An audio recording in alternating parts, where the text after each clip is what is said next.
Hello and welcome to In Their Own League. I'm Joan Amen, editor-in-chief, and today we are going to talk about Bride of Frankenstein, which I'm so excited about.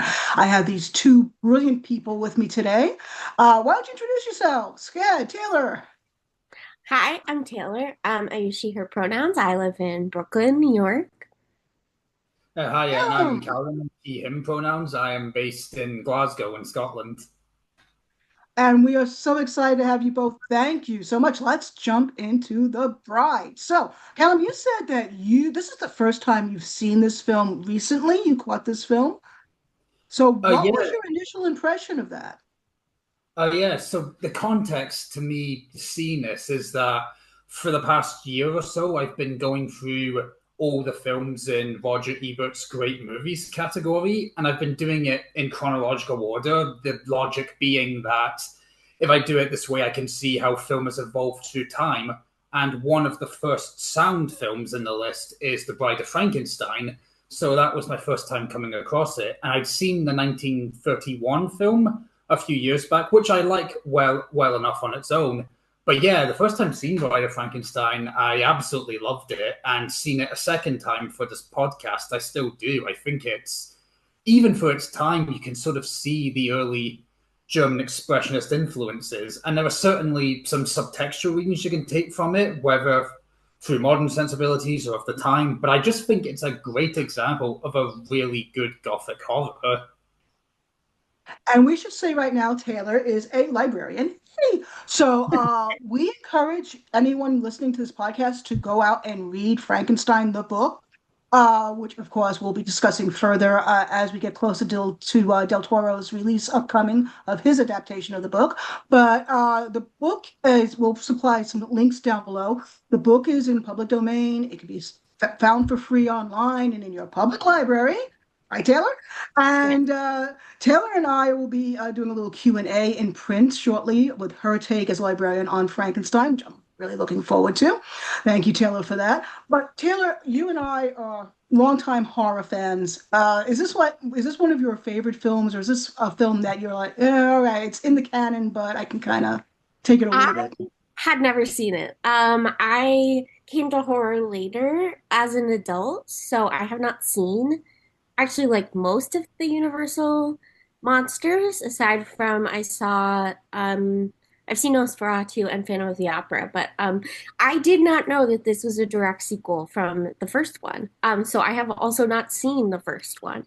I read the book a while ago, but I did not know going into this that The Bride of Frankenstein is only in the movie for like a few minutes. Um, so I would, yeah, I mean, it was an interesting experience. I don't think I knew at all that it was like the latter half of the book. Yeah.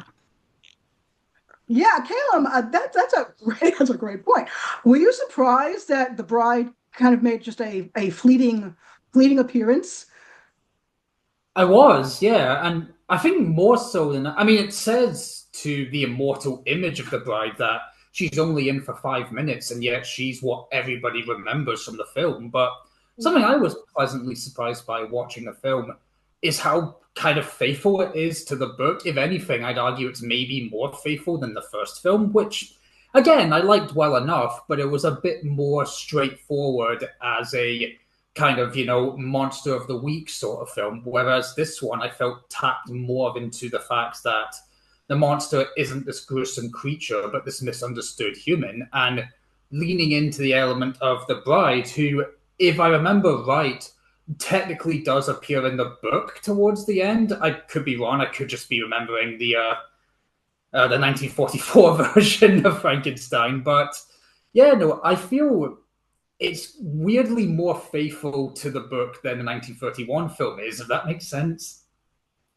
Yeah, honestly, you're correct. The bride does make an appearance in the novel, which is shocking into itself because Victor Frankenstein, what were you even thinking? You created this beast, this creature, and he asks you for a mate, and you actually consider doing this again. But see, that is the interesting deviation from the novel is that, spoiler alert here, Dr. Pretorius does not make an appearance in the novel. He does not blackmail Victor Frankenstein into creating another creature. The creature himself approaches Victor and says he is lonely and wants a mate. And again, Frankenstein, what were you even thinking that you would do this again? But he does. And then decides against it and pulls the plug, much to the creature's ongoing fury. But that is the deviation from the novel in the book, in the movie, in that we have Dr. Pretorius, who I find to be a very strange character. A little over the top, a little of a parody of what science can do and is capable of. So I take him as a social commentary, and I don't know if you saw that. I'd be interested in knowing if you saw him as a social commentary as to science gone bad, basically, and what it can do to people and corrupt people and even possibly blackmail others into doing nasty things. So that was my take on that. I mean, he does have the famous line, "To gods and monsters," which will always be associated with James Whale, of course. But what did you think of Dr. Pretorius? Do you think he is, I don't know, does he add to the novel and justifying Victor Frankenstein going through this process again? Or is it a detraction? Do you see him as a social commentary? Taylor, would you like to go first this one? Okay. Um, I don't know. It kind of feels like a way to excuse Victor Frank. Well, he's not named Victor in the movie, but like I think it's very in the novel. I haven't read the novel in a long time, but you know, it's kind of like it is his fault. And in this movie, it's not necessarily like it is his fault, but it's also this other guy's fault. And so I think it kind of takes blame away from him a little bit. In a way that made me empathize with him more, but I still don't really empathize with him. It was just kind of like there are now two guys that are not so great. And also just like, I mean, I want to read more about this movie, but like his suggestion of creating a woman, I think plays differently when it's a person who asks rather than the creature itself. Because it makes sense that the creature asks for that. But for a person to ask that and to know what gender is, I guess, too, and to ask specifically for a woman because, like, the creature doesn't know any different. Yeah, it's an interesting concept. What do you think, Callum?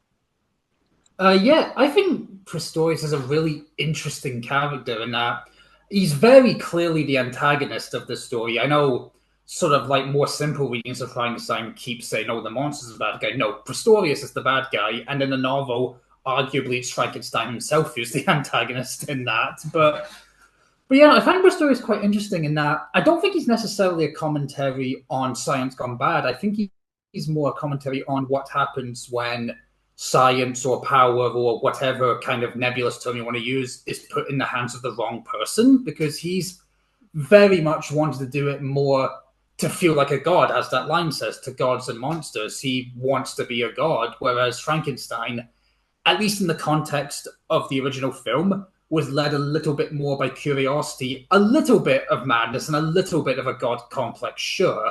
But I think he was more interested in curiosity and advancing science, whereas Pistorius very much wants to be, from what I can gather, the one in charge, the god, effectively.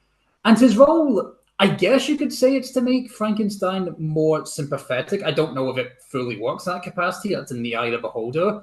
But I did see another quite interesting and quite famous reading in that Pistorius and Frankenstein with the monster. There's almost a sort of homosexual subtext there, in that Pistorius is like, well, for lack of a better way of describing it, he's sort of seen as the mother nurturing Frankenstein, the father creating the monster, the child. And I don't know how accurate that reading is. I know Clint Harrington, I think, who was a friend of the director James Whale himself being a homosexual man, he famously said that's a rubbish reading. I don't know what they're talking about, but that doesn't mean it's not there for certain audiences who want to view it in that way.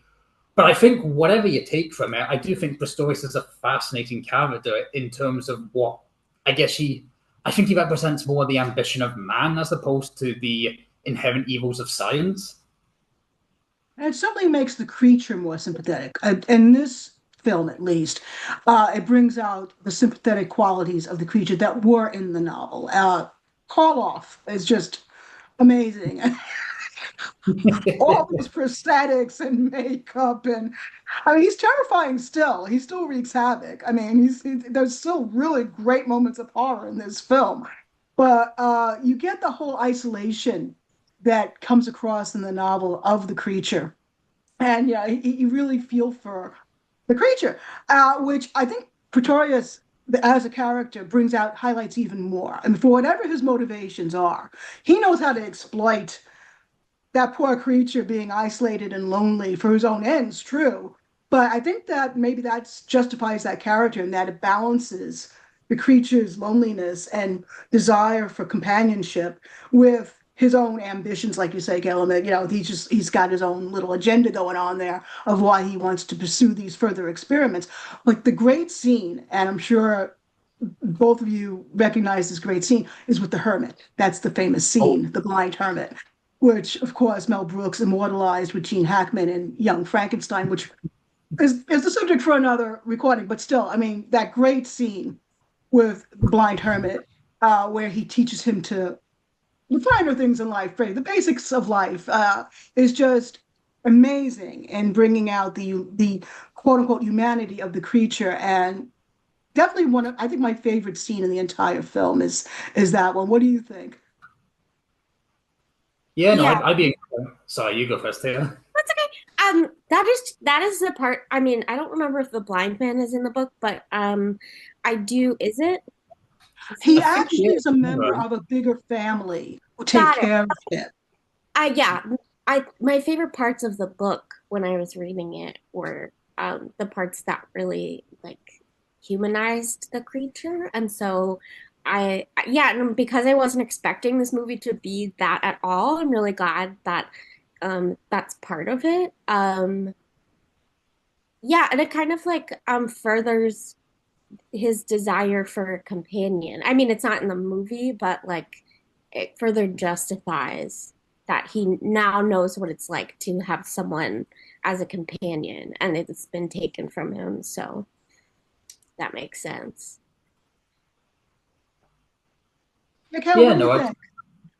no, absolutely. I think there's probably a really good case to be made for those scenes with the hermit being the best scenes and kind of almost being the thematic encompassment of the point that we and because the first film to an extent did lean on that he was this misunderstood creature, like the famous scene being the wee girl with at the pond where she's throwing flowers in, and the monster, because he doesn't know any better, largely thinks the flower's done. I'll just shut the girl in, not realizing that's going to kill her.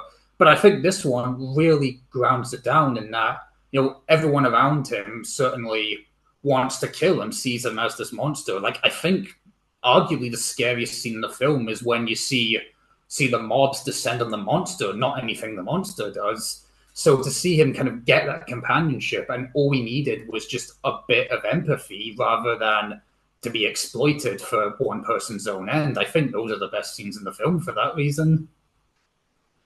It definitely encompasses that famous quote from the novel, which I'm going to paraphrase, is that he has such love in him, and if he cannot be recognized for his ability to love, he's going to unleash nastiness upon Victor, his family, and everybody he cares about.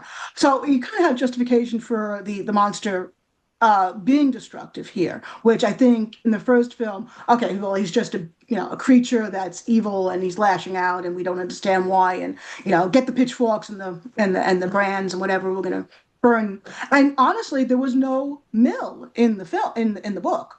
But they trap him in the mill and they burn it down. That wasn't in the book. That's not his end in the book. No spoilers here, but that's not his end in the book. But here we have these famous quotes where he hates the living, loves death, or he hates he's learned to hate the living, and justifiably so because they're hunting him down and denying him even his friend, blind as he was, who was kind to him, all right, maybe because he did not see him at face value because he was blind. But still, I mean, the empathy is there. And I love the way those themes are subtly developed for a horror film. This is just really 1935. This is just remarkable. It's just, what? And obviously, that sets the tone for everything that comes afterwards as far as the Universal monsters, horror in general. This is considered, I guess, by many people the best sequel ever made. And I think that's arguable now, debatable now, but certainly one of the best sequels ever made because I think it does develop themes that were just hinted at in the first film, but also it was just so there's so many levels to approach it at, I think, as where maybe the first one was more one note, like, hey, we're going to scare you. And this one has more to say. So I just want to know what you thought of that. Do you agree with that? Do you think that it's a worthy sequel? Do you think it's overhyped maybe now looking back at it? This yeah, and there's so many takes and have been discussed over the years about these two films, Frankenstein and its sequel. I know I would certainly say one of the best sequels ever made for sure, and certainly I would say the best of the Frankenstein movies. And I don't know if sequels were really all the rage back then. Like out of all the 1910s, 1920s, 1930s films I've watched in the Ebert's Great Movies category, Bride of Frankenstein's the first sequel that comes up, chronologically speaking. And like nowadays, you could maybe make an argument for, say, I don't know, Empire Strikes Back or Godfather Part 2 being the best sequel ever made, but those are fairly mainstream answers, depending on who you ask. Whereas Bride of Frankenstein, for those who maybe aren't really that aware of 1930s cinema, it's quite a nice subversive choice. But I think you're right that it builds on the themes that the first one maybe hinted at, and I would say kind of embodies the book a lot better, not just in terms of like story and theme and that, but also in terms of giving like the original author their dues. Like in the 1931 film, it credits Mary Shelley as just Mrs. Percy B. Shelley, which just inherently implies that Percy had something to do with the book, which is just, he was a good writer in his own right, but he wasn't the author of Frankenstein. So to have this film not only credit Mary Shelley, but also have that fun meta prologue where she kind of adds to the story, I feel like it really gives it its dues. And particularly nowadays, when you see sort of more bad faith reviewers saying, oh, feminism is this new 21st century concept. Well, no, it isn't. Even as far back as 1930s, you could see ways that those themes are being smuggled into popular films. Yeah, what do you think, Taylor? I love that beginning. It's one of my favorite parts of this film. Yeah, I mean, I still didn't know this was a sequel, so I haven't seen the first one, but I think, I mean, same kind of what Callum was saying, that it's like a sequel, but also it's not a sequel because it follows the book. So it kind of feels more like a part two that has like more of a grounded context. Yeah, I did not know going into this that there was like a prologue like that. I think that helps a lot. I said it a lot in the Q&A that we're gonna do, but like I think a lot of people growing up don't know the story of Frankenstein when they first encounter the characters, so they like see the creature and don't. I don't think I knew that it was written by a woman until I was an adult because I didn't read it in high school. So um, I think it helps a lot to put in there, and then to have Elsa Lanchester play both Mary and the Bride of Frankenstein.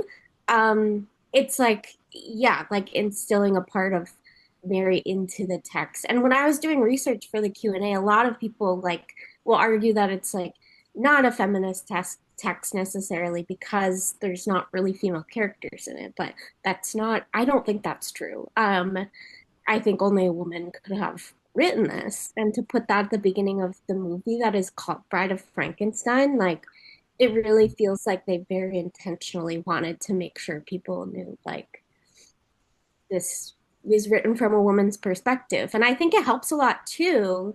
Like I don't think if a man were to write a similar story that they would have maybe given as much empathy to the creature.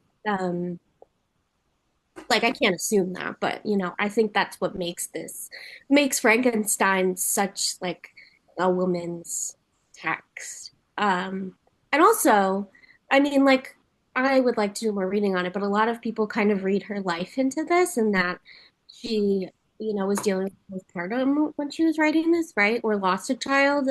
Um, and so that's there also, that this is like her grappling with pregnancy. Yeah. What do you think, Callum?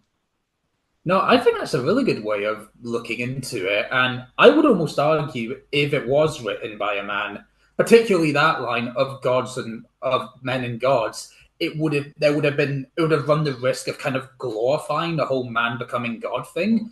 But because it's written from a woman's perspective who can kind of see that for the fallacy that it is, she has enough distance between, the male gaze and the idea of godhood that she's able to kind of portray it a bit more objectively and show actually no, this is a bad thing. We shouldn't be aspiring to be gods. That's a very dangerous mindset, and particularly because you have feminists like Gloria Steinem saying that because her reading of feminism certainly is that it's recognizing the equality and humanity between women and men, which is something a lot of, say, anti-feminists conveniently like to forget that it embraces all people. But certainly, I think that reading could very much be applied to Bride of Frankenstein because it's about championing people being together and having camaraderie. Like the monster doesn't really want to be destructive. He's only been destructive because he doesn't know any better. What he wants is companionship.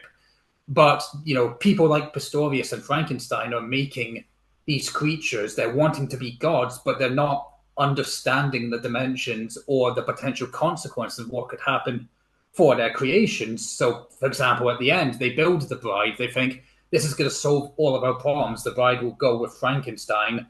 Not with Frankenstein, with the monster, and that will just clear all our problems. But at the end of the day, because the bride doesn't know any better, she doesn't see a companion in the monster. She's scared of him.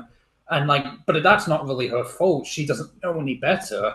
And so I think it has this really interesting reading of I guess, of autonomy and people not particularly in this case, men who want to be gods, not understanding free will and how just because they make life doesn't mean it's going to bow to their ideas, if that makes sense. Oh, yes, indeed. Also, Taylor, what you were saying too, I think a lot of it has to do with, you touched on Mary actually possibly being pregnant or miscarrying it while she was writing this book. It's important to remember she was 19 years old when she Yeah. started this book. The insights is just astonishing.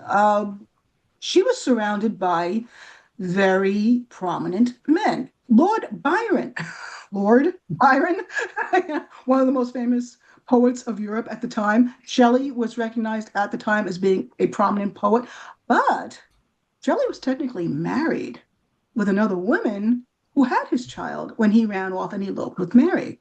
So Mary is surrounded by these dominant men. She sees what they are capable of. She sees what they can get away with, certainly in Lord Byron's case. Read up on Lord Byron if anybody wants to know more about that. And yet, she was raised by a very feminist household. Her mother was very pro-feminist. So we have these undercurrents in her novel and even in Frankenstein on screen where, maybe man can create life, but maybe man is not nurturing as a woman would be. And maybe that's the missing element here of why their creatures go amok or turn on them, because in society you need a woman's nurturing. And that's the message I get from the films. But then I'm a mom. So maybe that's just me reading into my own self-importance here. But I think that Mary can recognize that men unchecked, perhaps in any role in society, male ego is a bad thing, not necessarily even in science, and you need a balance, maybe the woman to guide, coming from a feminist point of view, as she would, you need a woman to guide them and have input into their lives, as she saw in her household. Maybe not with Shelley. Shelley obviously didn't live very long after they were married. He had a tragic end. But yeah, I think that it is, you cannot not read some of her life, I think, into Frankenstein. It would be very difficult. And where she comes from and her orientation of her childhood, her rearing, her viewpoint politically as far as feminism, and even just living among very powerful men. Lord Byron rented the little chalet where they stayed on Lake Como when it was storming outside, and they decided to write ghost stories to amuse each other, and hence was the birth of Frankenstein that at 19 she decided to write. So clearly, she was hanging around with some very wealthy guys who were able, to give them a good time and have them, live in a high lifestyle for a while. But there's a price for that, isn't it? There's a price for that. As far as being a woman at that time, there's a price for that. And I think she recognized that. And that's, I think, is also a subtext of Frankenstein. Frankenstein did build a woman creature in the book. He did. I mean, he did. It was just, which to me still boggles my mind. He decided not to go through with it of giving it life, but it's like, dude, you have a creature running amok right now, and you're really like running away from him, and yet you're doing this again. What do you? And it's kind of like, what if his fiance was there with him, would she smack him upside the head here? Give him a little reality check, like. And I think that's kind of the subtext of even the films. If you see Elizabeth's like, okay, no, you know what? We're packing the bags, we're getting a train, we're out of here, my God, and she's kind of the voice of reason in the films, at least, even when she's like shrieking and maybe losing her mind a little bit about what's haunting them. And I think that that's the subtext that Whale very wisely picked up on, knowing that there were censors in films at this time. So he's circumventing censors. He's circumventing a lot, and yet he manages to give that subtext. And I think that just is such a credit to him as a filmmaker, that this is horror, and yet he makes such great social commentary and such great implied reading from the book, and manages to fit that in there. I think it's just brilliant of him. It's a shame he didn't do more films, honestly, but he had a theater background. Obviously, I think, Caleb, you touched on that. This is such a theatrical film. Yeah. The camera work, the sets, oh my word, off the charts. It just, the costumes, wow. I mean, the bride's costume. I mean, we only, like you say, you only see her for 5 minutes, but genius, just sheer genius. Yeah, it encompasses so much. And honestly, were you shocked at how short this film was? I still can't get over it. It's only a little over an hour. Yeah, they really pack it in there. I was also gonna say, like, I mean, I'm sure there's like writing somewhere about how it was done, but how they superimpose the like tiny people that he makes, I just cannot believe they did that in 1930. Um, yeah, I don't know if anyone knows the special effects that made that happen, but yeah, that was incredible. Oh yeah, no, there's. I mean, I'm not sure if any other films did similar stuff before Bride of Frankenstein, but it's pretty revolutionary effects, and I would argue some of the best art direction put to a film. I touched on this a little bit at the start. It borrows a lot from the early silent German expression films of the 20s, like the wee jaggy bits in her hair. That's very Cabinet of Dr. Caligari, and I could be wrong, but I read somewhere that even the figure of the bride and her general look, and maybe even the decision to base the film around the bride herself, was inspired by the character of Maria from Metropolis. Yes, yes, yeah, Yeah, who and yeah. she was famously like the rallying cry of saying to the workers, "No, we need to, what's the word? Reclaim the distribution of wealth and actually take the city." She was very much for like 1927, and certainly in the UK, women didn't even fully have the vote back then. But yeah, in 1927, Germany, we had Maria being the rallying cry for the large majority of workers in Metropolis. But then, of course, she became the robot later in Metropolis, who was like this very sinister, deceptive figure.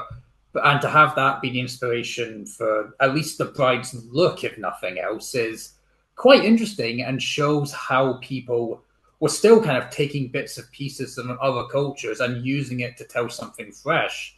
But yeah, like the art direction alone is just absolutely stellar. Never mind the Dr. Caligari parallels, but just the way the towers look, the way the lightning looks, the way it uses shadows, and but even some of the smaller bits, like the stuff with the hermit, where it's very light, it feels so much more peaceful by comparison. It's one of those films where even if you just kind of shut the audio off and just watched it rather than listened to it, it still has that very striking, ominous feel, doesn't it? Well, let's talk about the audio because Franz Waxman, oh my goodness, Fantastic score. Ah, this man had such a career. You know, he won the Oscar for Sunset Boulevard, and yet he wrote the music for this film. It's like, what? The man was just so talented, and the score for this film is one of my all-time favorite because, as a science fiction fan, I recognize it also from being borrowed for the great serial that started so much science fiction going forward, uh, uh, Flash Gordon. They took some of this music and used it for the Flash Gordon serials, and so I always love this score because I'm always thinking, okay, well, Ming's going to sweep in any minute now, but it's a little distracting. But the score is brilliant. It lends so much atmosphere to a very already atmospheric film. Uh, Whale controls all these elements in just a little over an hour. He juggles all this in just a little over an hour. This film is an hour and 15 minutes long. It still boggles my mind. Almost be considered a short film.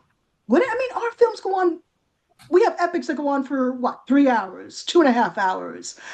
I'm sure Del Toro's film is going to be something along that line. And yet, an hour and 15 minutes, we have a film that has been influential, that we still talk about today, like this discussion right now, that you can mine so much from and see so much in. And it's just genius. It's just genius that Whale could control all this and give you so much richness.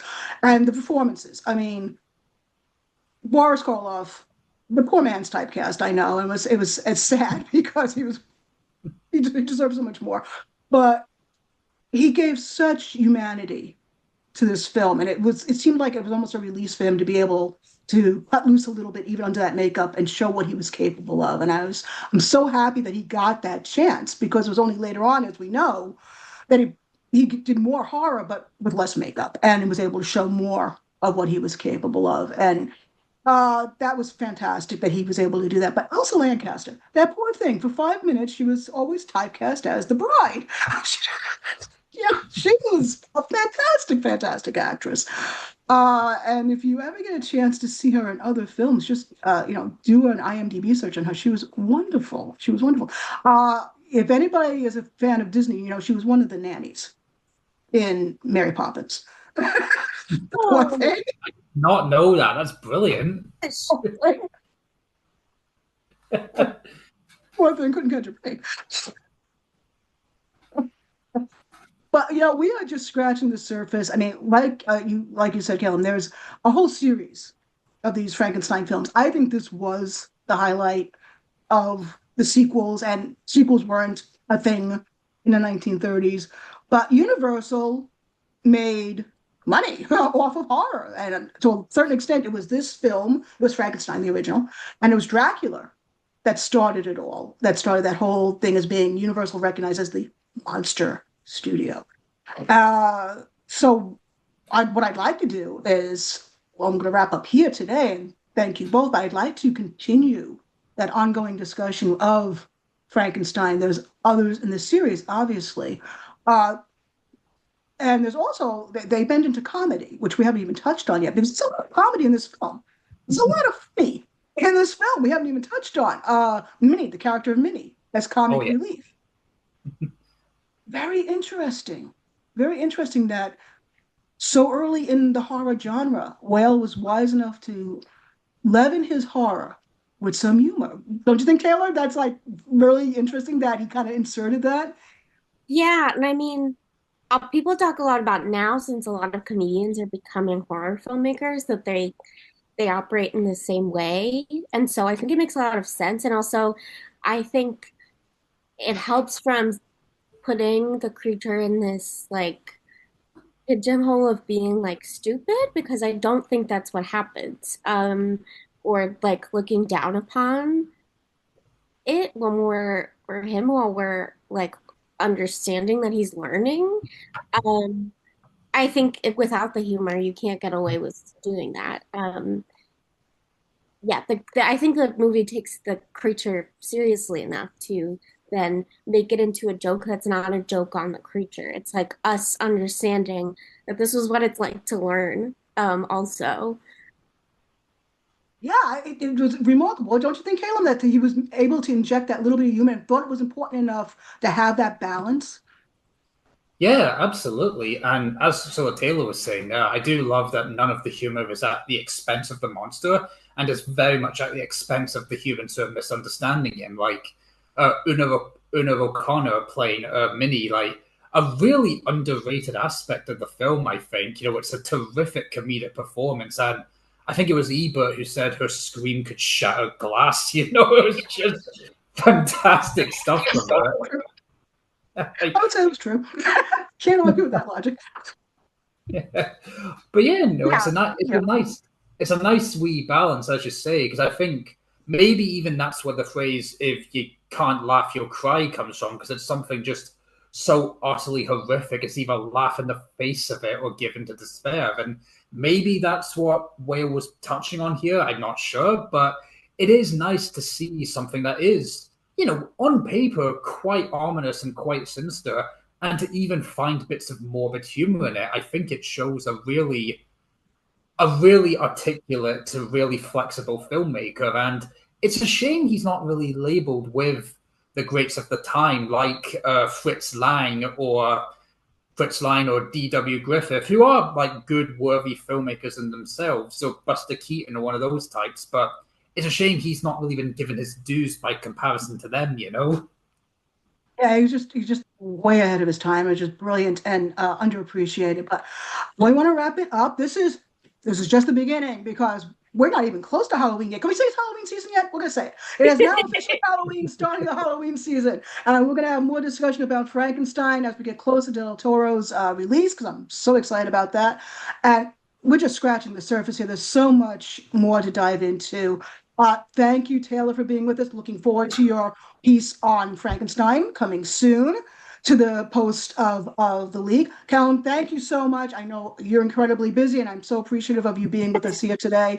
And let's keep talking about Frankenstein because there's so much to talk about. We haven't even gotten to the other sequels yet, and there'll be more coming with us.